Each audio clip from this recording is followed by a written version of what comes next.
Hey guys, welcome to Kentucky, the capital of bourbon and also the most iconic whiskey pioneer in the world.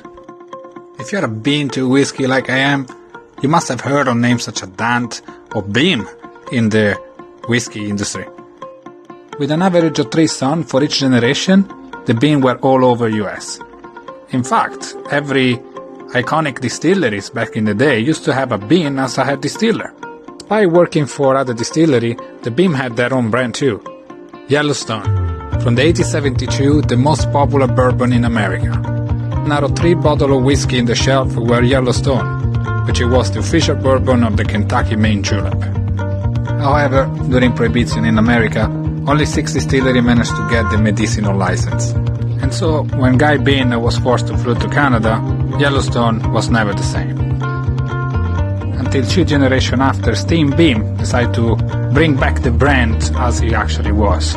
He went through his family recipe book and he even did a DNA match of a yeast container from Minor-Case bean from the 1852. It was indeed a big news, and when I went in the Limestone Branch to check with my own eyes, I realized to be in front of the smallest production of bourbon in the world.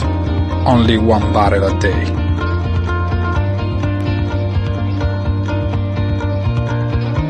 Never saw a distillery like that. It was incredible to see how from a 600-liter postio he would manage to do Minor-Case Rye whiskey, finishing cream sherry cask, and even experimental quarter cask with different type of mash bill only available at the Limestone Branch. They even showed me how he distilled his gin in an even smaller postio.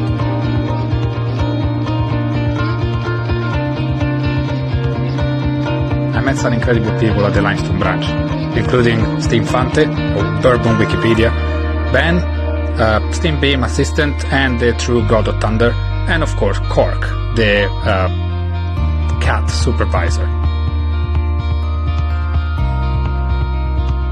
With only 400 barrels produced in 1 year, the only warehouse you can find there is for the experimental quarter cask.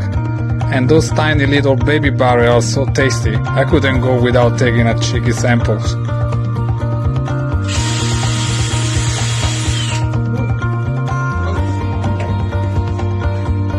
We are giving you now the opportunity to ask any question you like to the last Beam family member, 7th generation, owning a distillery in Kentucky.